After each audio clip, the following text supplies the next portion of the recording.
Ahí, podríamos a ver. ¿Me puedo sentar acá? Sí, como usted. Bueno, el eje de la entrevista era a partir de dos cuestiones tuyas, que era una entrevista, creo que diste, sobre el mito Kirchner. Habías reflexionado sobre el mito, si era desmovilizador o no. Y la segunda parte, que se vincula con eso, es a partir de tu intervención en el debate con la izquierda, creo que fue en Comunicación, sí, hace poquito. La primera parte era esto, arrancar con la construcción del mito y si es desmovilizador o no, del mito Kirchner, y si es movilizador o no. Arranco así, sí, de una. No, mira, yo cuando pensaba eso del mito de Néstor, recordaba como distintas teorías o formas de pensar el mito. Una de esas que a mí siempre me interesó, me sirvió para pensar, es lo que sería la tradición que va de Mariátegui a Cook, ¿no?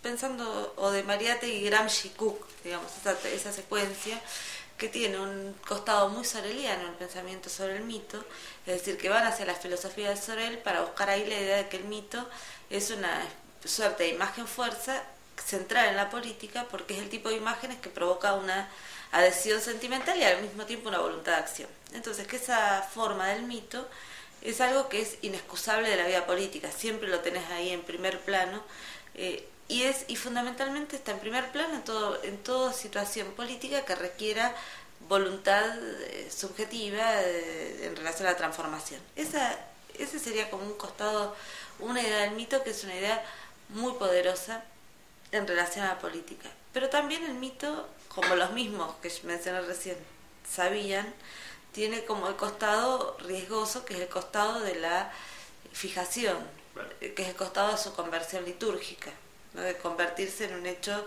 de rito, digamos, en un objeto de rito, más que en un objeto de transformación. Bien. Entonces ahí me parece que el que sabía bien eso era Cook, que siempre es bien interesante eso en la correspondencia con Perón, porque él usa esta noción de mito y al mismo tiempo se pone alerta frente al mito. En un momento le escribe a Perón, en varios textos Cook hace esto que es muy interesante. Una frente al Che. Al año que muere el Che, Cook escribe un artículo que queda inconcluso, que se publica después de su muerte, lo publica Alicia Guren después de su muerte, que es un artículo sobre qué significa la muerte de Guevara. Y en ese artículo sobre qué significa la muerte de Guevara, Cook dice: el Che muerto puede funcionar como mito. Si funciona como mito es porque una gran cantidad de jóvenes van a ser movilizados hacia la vida política en función de su identificación con el héroe guevarista. Digamos, muchas juventudes del continente van a ser llamadas por esa muerte heroica. En ese sentido, el Che estaría funcionando como mito. Dice, pero corremos el riesgo, lo dice en el 69, ¿no? Corremos el riesgo, 68, perdón, corremos el riesgo de que pase lo contrario, dice, y que el Che se convierta en una estampita o en un póster. Si el Che él dice, si lo agarra el PC, que eran sus viejos adversarios, si el PC, o sea, una vieja estructura partidaria, que además había sido antiguevarista y que nunca había estado forjada en las tensiones de la revolución, si ese tipo de estructuras partidarias toma al héroe muerto, lo va a hacer para congelar su memoria, convertirla en una especie de santo y ponerlo a disposición, no ponerlo al servicio de una transformación, sino de un santoral que restringe. Ese mismo miedo Cook lo tiene, es muy interesante eso, porque él lo tiene frente a Perón, digamos, porque frente a Perón va a decir, usted puede ser, su nombre puede ser el símbolo que lleva a la clase obrera argentina a transitar esta experiencia reformista hacia una experiencia revolucionaria, y en ese sentido será el mito de las masas argentinas, o puede ser, y lo dice un modo terrible, porque le dice cuando ya le dice algo a Perón que creo que Perón nunca le aguantó a Cook, ya estaban distanciados, pero le dice, cuando usted muera, general, ¿no? Es una cosa espantosa, sí, claro. Cuando usted muera, general, no sabe lo que va a pasar, y ahí dice, puede ser, su nombre se puede convertir en una especie de fetiche, claro. Todos lo respetamos y sin embargo su nombre no se hace política. porque, y dice una frase tremenda y en alguna parte de la correspondencia dice, porque nosotros, en un texto que debe ser del 66, 67, dice, los peronistas podemos compartir el culto a su nombre, pero una vez que esté muerto iremos a misas de recordatorio en homenaje a usted, pero cuando salgamos de la misa nos vamos a degollar como caballeros medievales. Entonces, esa... ¿Es en qué año? Mira, yo creo que es una carta de 66, 67, 66 debe ser. Es extraordinario porque anticipa las rencillas internas, la guerra interna del peronismo, que se va a desatar después. Y ve ese problema que es el nombre. El mismo símbolo puede funcionar como mito, en el sentido de impulsar a la acción, conducir a los hombres a una sublevación de sus propias existencias, o puede funcionar al revés, como aquello que inhibe ese camino y nos deja en el ámbito de la misa, en el ámbito de la liturgia, en la estampita o en el póster, como dice frente al Che. El afiche es la foto de Corda puede terminar de ese modo. Entonces, me parece que es interesante volver a estas reflexiones para pensar lo de la muerte de Kirchner o qué se hace después, qué se hizo después o qué se hace, porque me parece que hay una disputa, una tensión por lo menos abierta, que hace al modo en que pensamos el destino del kirchnerismo, digamos, porque el nombre de Kirchner, quiero hacer otra aclaración, me la paso haciendo aclaraciones, pero una aclaración más, para mí pensar el kirchnerismo implica pensar que es un tipo de acontecimiento político cuya historia no se deriva estrictamente de la del peronismo, que no es una etapa nueva, una etapa más del peronismo, que tendría en este momento su rostro derecho humanista o progresista con formas de izquierda, sino que es otra cosa, o que tiene diferencias con respecto a esa tradición. Entonces, que lo que a mí me interesa del kirchnerismo no sería tanto que sea absorbido por la historia anterior, sino esa diferencia que tuvo, claro, que tuvo desde algunos hechos del 2003 para acá. Entonces, la muerte cuando muere Néstor Kirchner, la plaza esa del 27 de octubre, a mí me parecía que era muy importante en cómo expresaba esta diferencia. No era una plaza peronista, no era una plaza donde la liturgia fuera peronista. Era una plaza donde muchas de las personas que estaban ahí eran recién llegados al campo de la militancia o no llegados todavía al campo de la militancia o sueltos que llegaban al kirchnerismo, y también mucha gente que venía del peronismo. Pero no se cantaba la marcha en forma unánime en esa plaza, ni se conocía la liturgia en esa plaza. No. Entonces es un peligro. Para, a ti te voy a tener que bajar. ¿Cómo se llama? Pepe, bájate de ahí. Ahora que lo saco. Mira.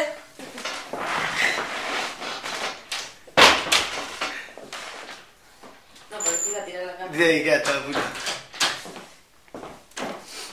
no, entonces, esa plaza me parecía eso, que era como muy distinta a la plaza. Digamos, no era absorbible por una liturgia peronista. Entonces, el problema es qué se hace con esa plaza y qué se hace con la diferencia del kirchnerismo. Cuando yo veo un riesgo en el mito de Kirchner, el riesgo que me parece que puede haber es que en nombre de esa diferencia se disuelva la diferencia. Digamos, que en nombre del Néstor Kirchner mitificado se convierte en una estampita que vaya a un santoral, pero destinado a legitimar un conjunto de poderes y estructuras partidarias que son las más antiguas. Digamos. Okay. Que digamos, del mismo modo que decíamos que el Che podía justificar la revivencia, podía ser absorbido por la fuerza del partido comunista anquilosado, ¿no?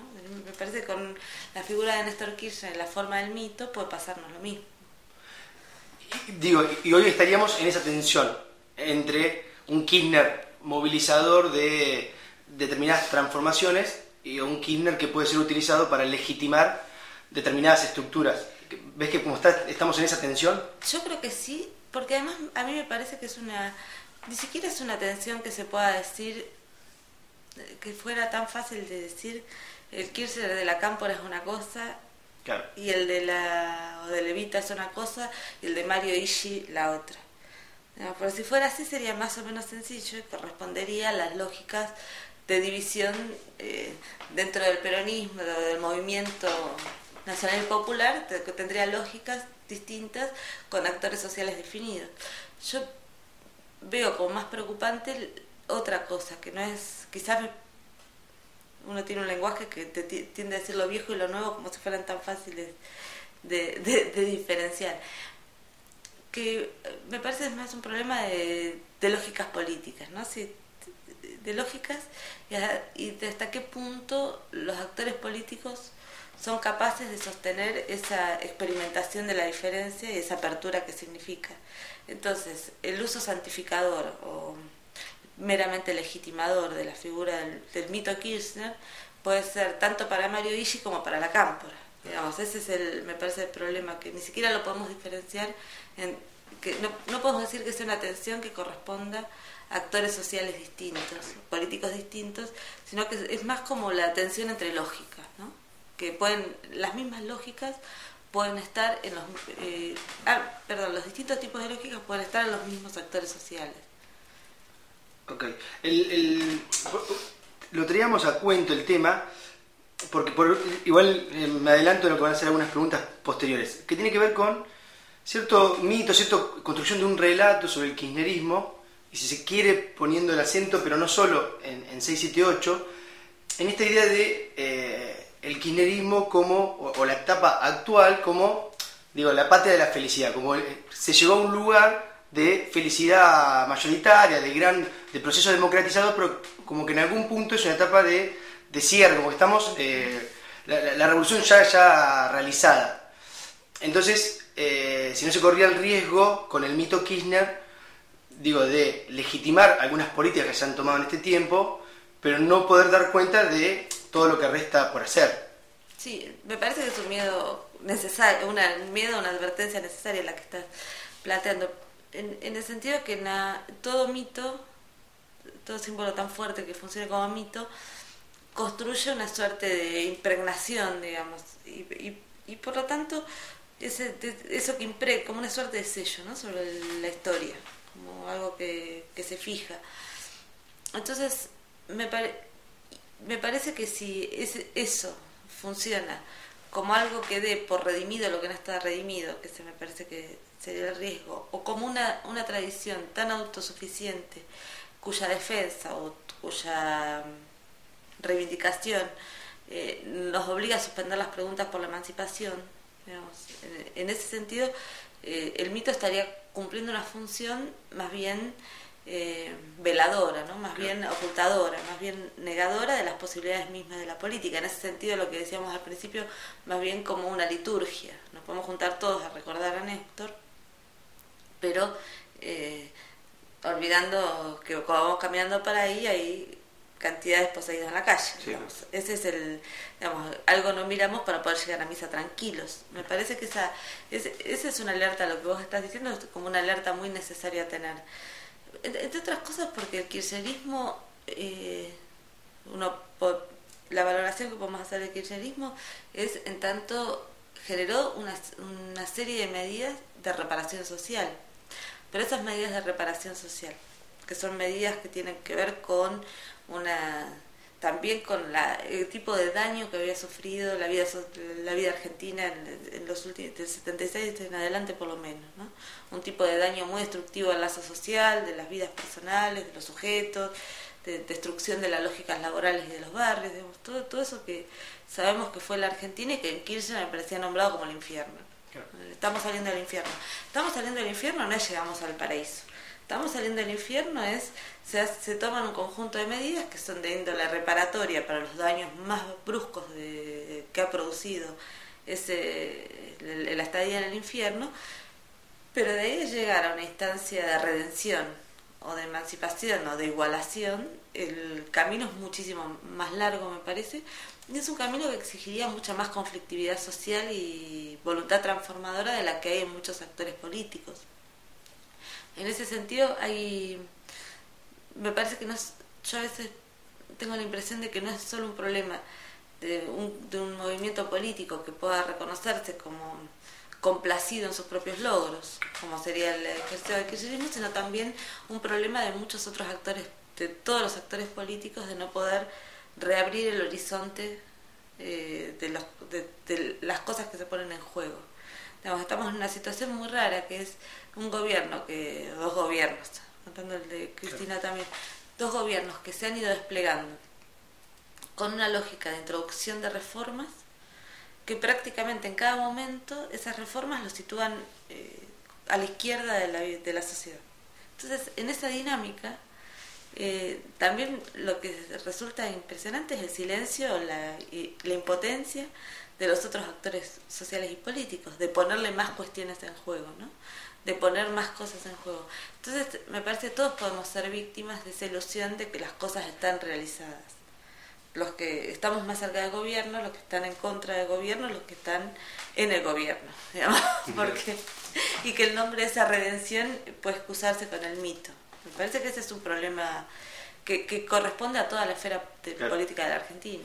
Y en relación a eso, una frase que vos habías dicho en este debate con los intelectuales de izquierda hace poquito, que jugabas con la frase famosa de Gramsci, esta idea de pesimismo de la razón, optimismo de la voluntad, y vos decías, cuanto más optimista soy con el presente, o más reconciliada estoy con el presente, es porque soy más pesimista con la posibilidad de, no sé, de transformaciones más profundas. Digo, ahí el riesgo es el posibilismo. Exactamente. Digo, es un riesgo que siempre está. Es un riesgo que siempre está. Lo que pasa es que uno no puede combatir el posibilismo con ilusiones, digamos, sino con una detección de las fuerzas sociales reales que permitirían reabrir las transformaciones. La discusión con la izquierda para mí es eso, digamos, que ellos contraponen a un escenario determinado con algunas izquierdas, no con todas las izquierdas, pero contraponen a un escenario social y político determinado una idea del deber ser. La clase obrera debe ser esto, las políticas deben ser esto, los partidos deben ser esto, pero ese deber ser no necesariamente está ligado a hechos reales. Entonces hay una tensión entre el modelo ideal que se sostiene y la vida social a la que hacen referencia. Para mí ese es un tema fundamental. Cuando uno piensa en la vida popular en la Argentina, los sectores trabajadores, o como le llamemos, los sectores subalternos, como le llamemos, no podemos omitir que estamos tan atravesados por lógicas de cinismo, por lógicas del temor, por formas de complicidad determinadas, por usos tan calculísticos como el peor de los agentes de la política, digamos, que los sistemas de alianza entre el mundo popular no se dirimen por razones morales o ideológicas, sino que se dirimen también por cálculo de intereses, y que digamos que eso que entonces no podemos pensar que ningún actor social, no podemos idealizar nada respecto al mundo social, y sin embargo, si queremos hacer política o realizar prácticas de transformación, es necesario que se trabaje sobre eso, sobre esa ambivalencia, ¿no?, que tiene lo real, para tratar de reforzar lo que sería lo menos cómplice de esas situaciones, ¿no?, lo menos atravesado por esas lógicas de la destrucción. Hacer ese trabajo no es ser posibilista, digamos, sino es ir hacia el fondo del problema de cómo se interrogan esas fuerzas reales para generar instancias de emancipación. Pero esa emancipación no puede ser en nombre de lo que deberían ser las cosas, sino en nombre de un trabajo concreto sobre las cosas. A mí me impresiona mucho una frase que Italo Calvino escribe al final de Las ciudades invisibles, que es un libro hermoso, libro de literatura, pero muy hermoso. Y al final, Italo Calvino, la última frase del libro creo que dice algo así como: el infierno no es algo que vendrá, sino es algo en lo que vivimos. Hay muchos modos de estar en el infierno. Un modo de estar en el infierno, para pensar en lo que relaciona lo que decíamos antes de kirchnerismo, un modo de estar en el infierno es hacerse el tonto, hacer de cuenta que no estamos en el infierno. Otro modo de estar es colaborar, y hacer más infierno del infierno, ¿no? Que sería la situación de la complicidad con el mal, digamos.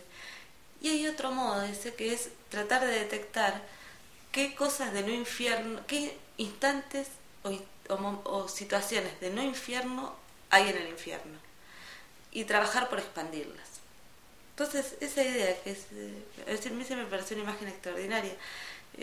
Si vivimos en un mundo real que está muy signado por lógicas de opresión, de explotación, de dominación, me parece que un modo de combatirlo es tratar de encontrar en ese mundo, no negar que es terrible.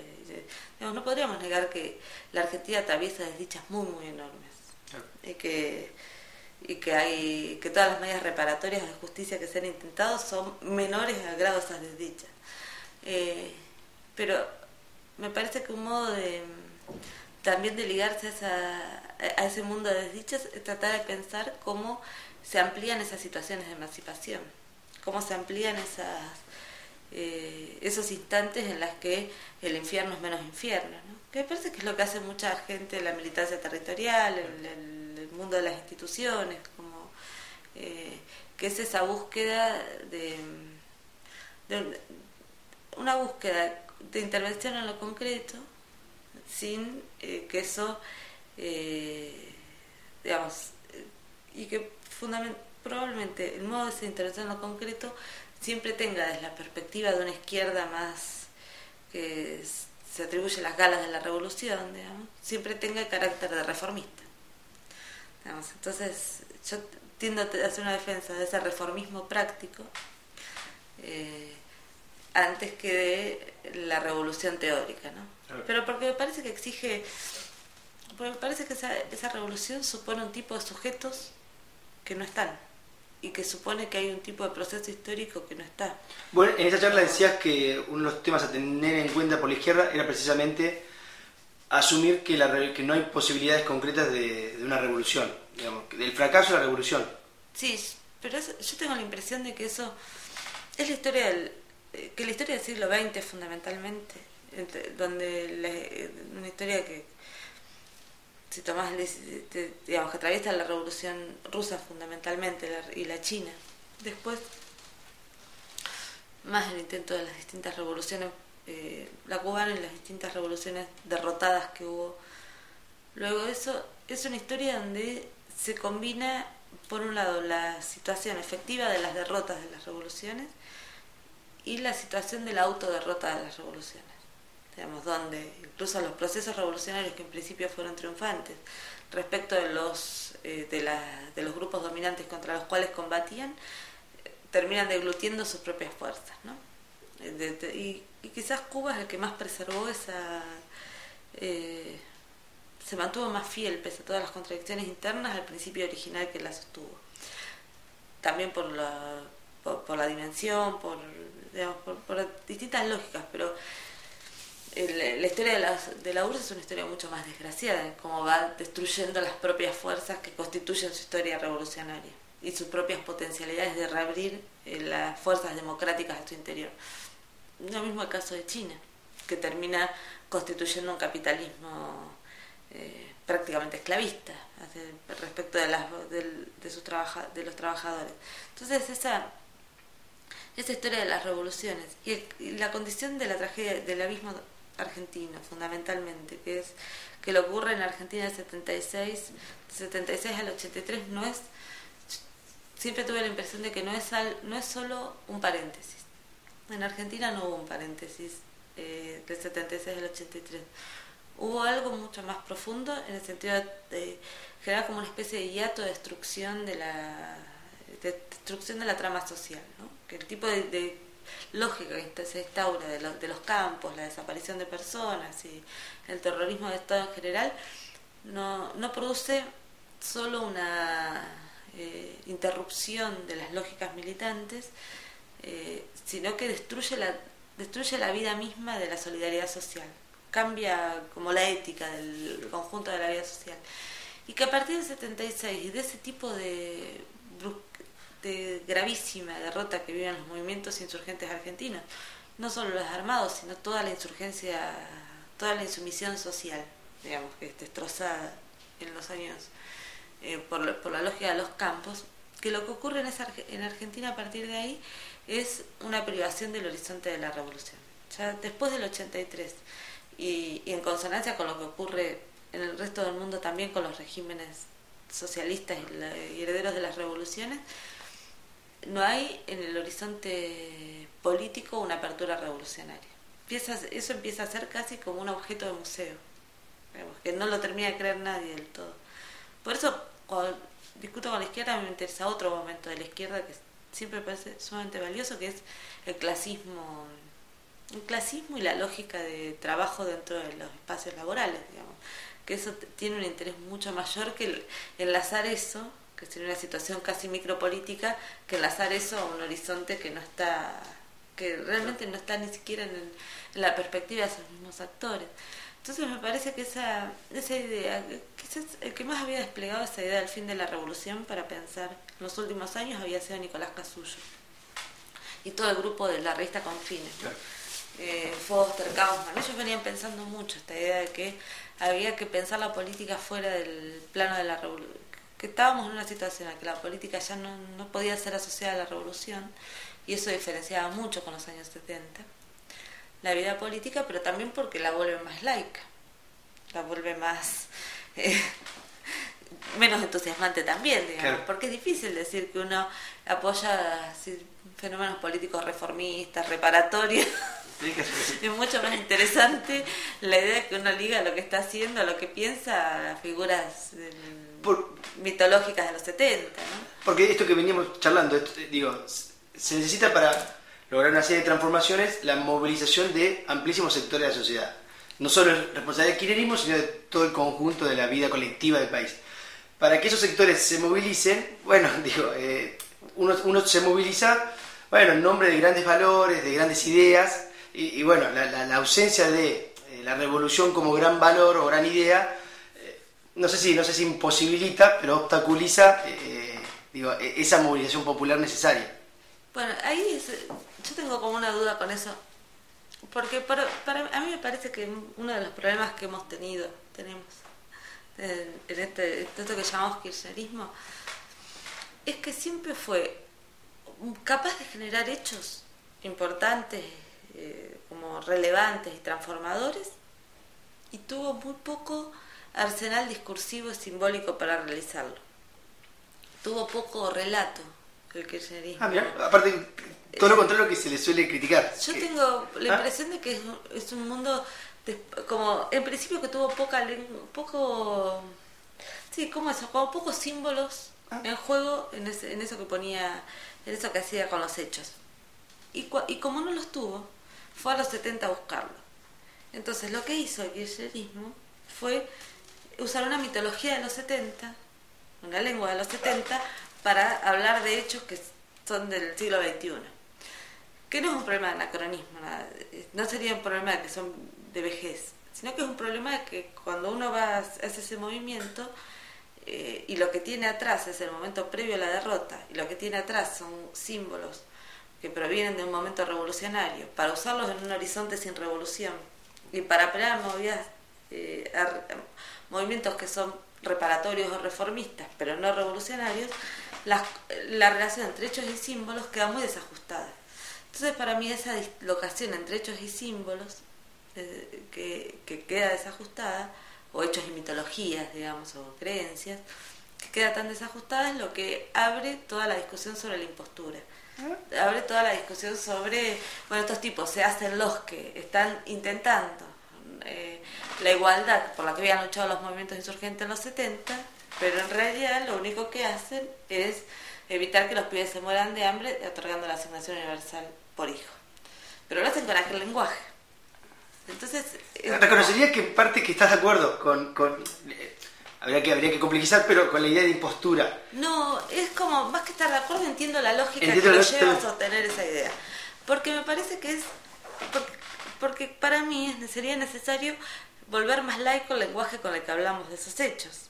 Pero los hechos son laicos, en el sentido que ya no están revestidos de esa mitología, y cuando vamos a esa mitología les damos una envergadura que no les pertenece.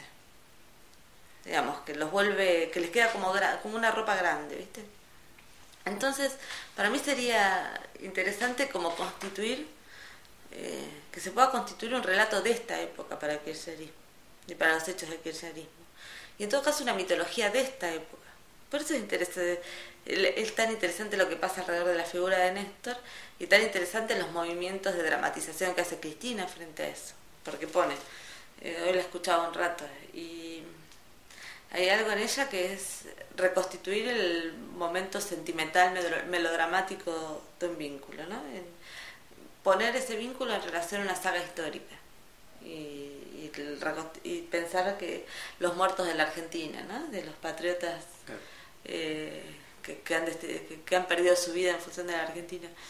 Y por otro lado hace todo eso con un tono que es el de Eva Perón, usa el tono de Eva Perón por momentos. Entonces, en el caso de Cristina tiene tantos planos lo que va haciendo, ¿no? Como son planos políticos, sentimentales, históricos, y su voz va atravesando esos planos que no se podría decir que lo que ella hace es setentismo, pero sí muchas veces lo que se hace desde el kirchnerismo, no necesariamente de la enunciación presidencial, es setentismo.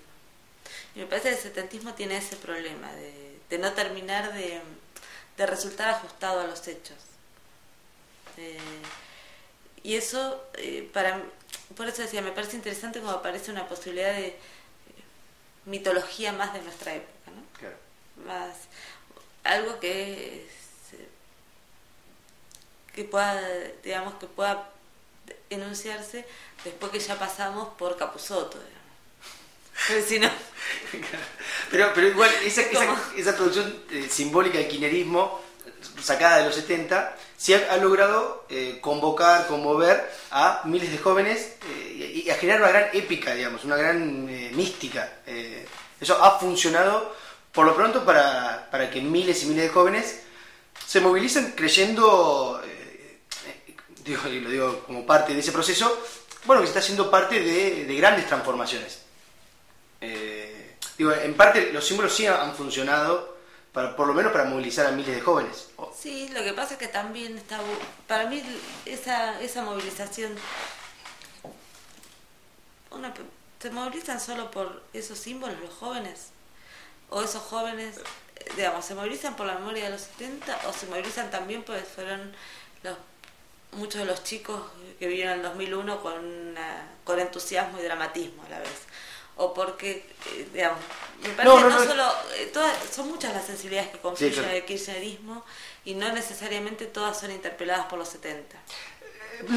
Si querés lo planteaba de alguna manera para discutir con esa idea de que el kirchnerismo solo produce símbolos que provienen de los 70. Está bien. No, me parece que efectivamente no solo produce símbolos que provienen de los 70, sino que se va ligando a muchas otras... la idea de salir del infierno... esa es una imagen poderosísima, me parece, de Kirchner. Y esta época, de post-2001. Exactamente. Pero por eso vos sabés que no lo ligo tanto a la enunciación propia de lo que sería la pareja fundamental del kirchnerismo, ese setentismo. Sino me parecen muchas otras inflexiones que pasan por la militancia, que es la recurrencia de ese conjunto de imágenes. Igual, después hay una diferencia que es el kirchnerismo fue creciendo en estos años en su capacidad de constituir relatos sobre sí mismo. Y fue más fuerte eso en el pasaje de Néstor a Cristina, digamos, donde ella sí es alguien que va como amasando un conjunto de lógicas que pone en juego para hacer comprendido el propio movimiento, ¿no? Ese me parece que ese es un valor interesante y que hay que insistir para mí sobre eso sobre la singularidad que tiene. Si cuando Cristina dice juventud, que lo volvió a decir, ¿no? Como el elogio a la juventud militante, entendemos que ella está meramente haciendo postulando una relación de descendencia entre los 70, como muchos entienden, y hoy me parece que no sería adecuado. Más interesante es pensar que ella está reconociendo en esa juventud un valor que es propiamente de esta época, ¿no? Que está reconociendo la diferencia de esa juventud. Que en el caso de Cristina parecería estar claro. Yo creo que en el caso de Cristina es claro, no siempre en el kirchnerismo, pero en ella me parece que está muy pendiente de afirmar la novedad de este momento. Y pensaba en el contexto de la actual etapa, ¿cómo ves el debate intelectual? Si el debate intelectual o de los intelectuales está a la altura de este tipo de problemática que estamos planteando. Yo creo que es el momento más interesante del debate intelectual que he visto. Es muy, del 80 para acá, digamos. Del 80 para acá. Estamos en un gran momento, en un muy buen momento de debate. En los años 80, lo que yo puedo recordar, ¿no? Que son los años 90. Los años 90 de esta década. Los debates eran mucho más circunscriptos. Y eran debates que transcurrían primero al interior de un mundo más pequeño, que era un mundo intelectual universitario. Prácticamente no salían de los claustros los debates, se discutía adentro de la universidad o en lugares muy cercanos, librerías y bares, claro. Todo muy cercano para un público muy restringido. Y muchas veces el contenido de esos debates eran, más allá de la discusión obvia contra las lógicas neoliberales, también tenían como objeto temas universitarios. Entonces, una discusión que recuerdo muy de los 90, había sido una confrontación entre distintos grupos de intelectuales acerca de la fundación de una maestría de estudios culturales en el Banco Patricios. Que estaba, entonces algunos salimos a criticarla y otros la defendían y se produjo una especie de... Pero estábamos discutiendo sobre una maestría, digamos. Fue de esas cosas de parte en aguas y todos quedan peleados, qué sé yo, pero lo menciono porque era un hecho, si lo pensás a la luz de los debates actuales, era muy chiquito lo que estábamos discutiendo y muy para el entre nos, de quienes podían estar interesados en dónde se dictaban las maestrías, ¿no? Entonces, si comparás esas situaciones con lo que pasa ahora, que hay un mercado editorial donde hay una cantidad de libros circulando sobre hechos políticos, donde esos libros discuten entre sí, donde hay lectores masivos para esos libros. Digo, hay una situación que es medio inimaginable, que es que un libro de Sarlo pueda ser un libro que esté arriba debe estar en 20.000 ejemplares de la edición de ese libro. Sé que el de Horacio González acaba de agotar la primera edición, digamos. El de Feynman, otro tanto. El de Feynman debe haber vendido una cantidad enorme.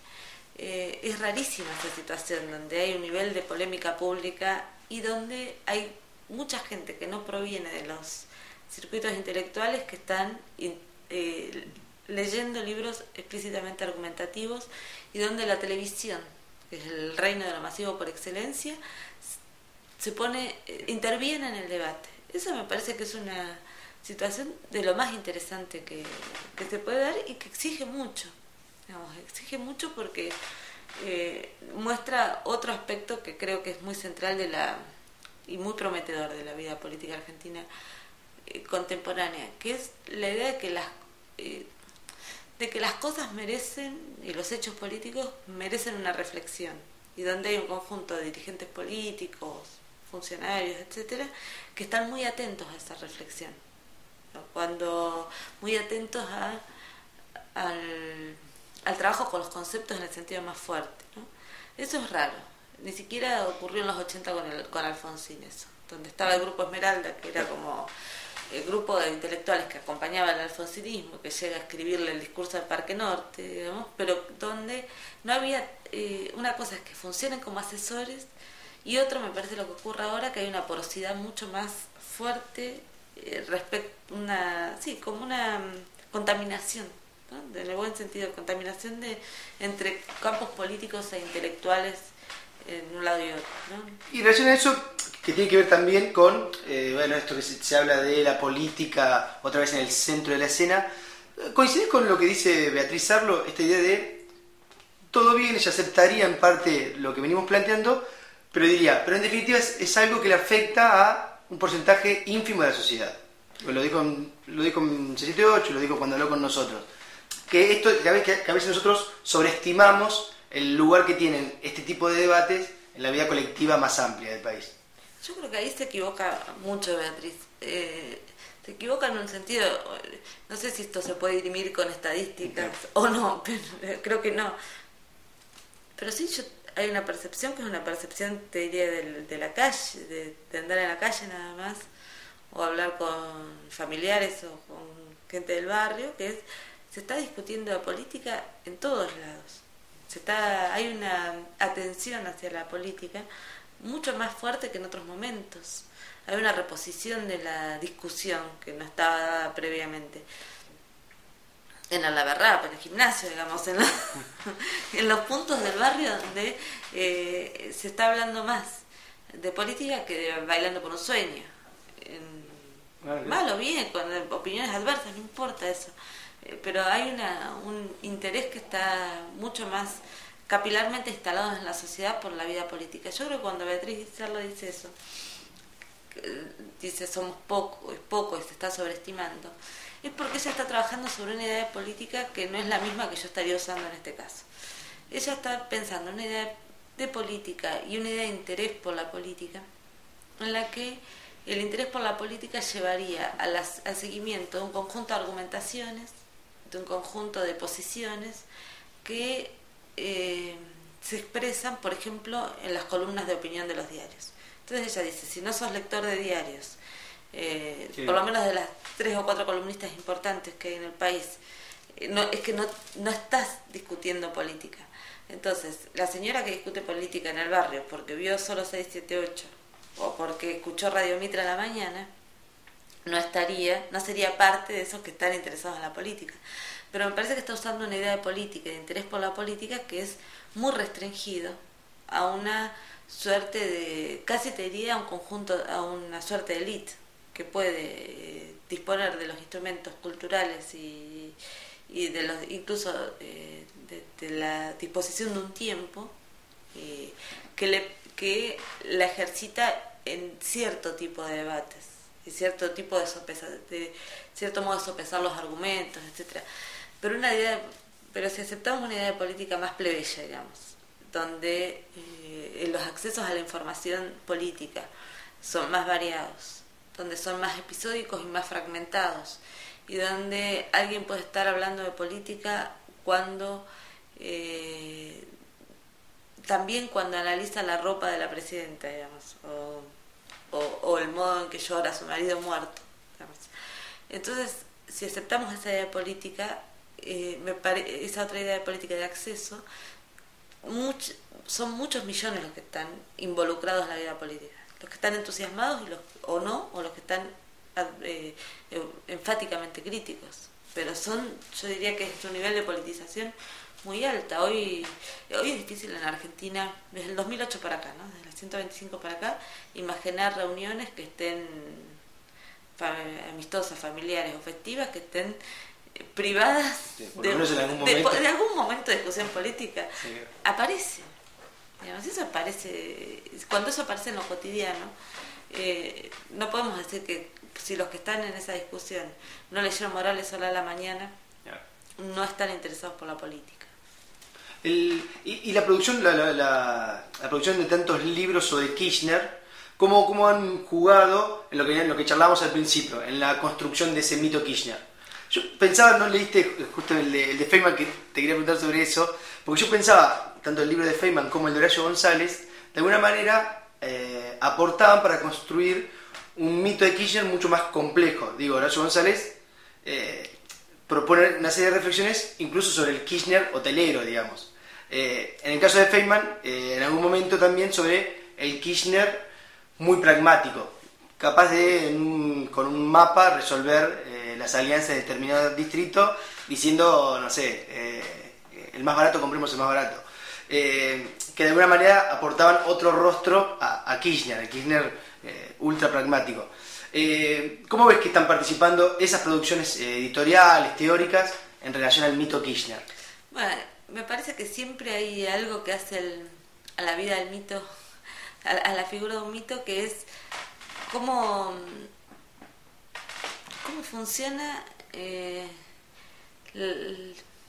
ver, es difícil explicarlo, pero lo que estoy pensando, pero es cómo funciona un conjunto de anécdotas respecto de la persona a la que pone el nombre a ese mito. Pensamos, por ahí es interesante ir hacia Perón para pensar en este más actual. La figura de Perón, figura mítica, poderosísima para la vida política argentina, se compone como de muy distintos planos. No necesariamente es el plano del Perón heroico, ni del militar, del primer trabajador, sino que también ese mito fue incorporando como la forma plebeya de la picaresca.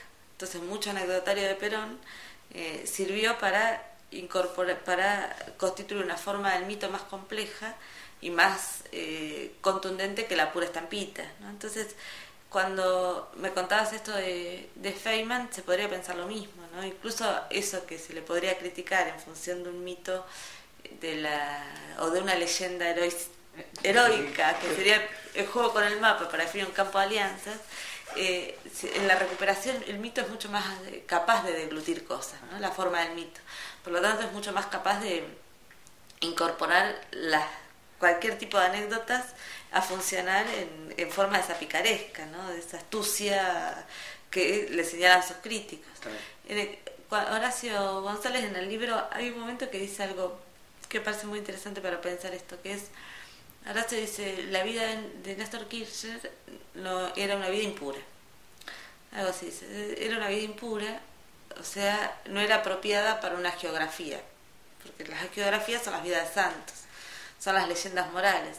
La de Kirchner no es eso, porque fue empresario hotelero, porque compró tierras en el Calafate, porque se descuidó bastante en su vida anterior el tema de los derechos humanos, porque, digamos, todas esas cosas que, digamos, hacen compleja la figura de Kirchner, son, ahora se dice, bueno, esto constituye una biografía impura, pero por eso es apropiada para el mito. Él le hace esta distinción, dice, si fuera una vida de santo, bueno, se constituye la leyenda geográfica, pero el trato con la impureza es propio del mito y por lo tanto es propio de la política.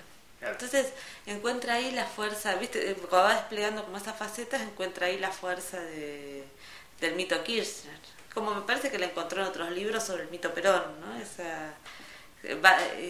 Lo que otros verían como forma desdeñosa aparecen positivizadas, ¿no? Por el mito que puede deglutir. En ese sentido, entre los libros que es sobre el kirchnerismo, pues hoy mencionábamos hacerlo, pero es interesante comparar esa idea de mito que trabaja González con la que trabaja Saldo, que es una diferencia conceptual muy fuerte entre ambos libros, porque ella, si no recuerdo mal, usa la idea bartesiana de mito.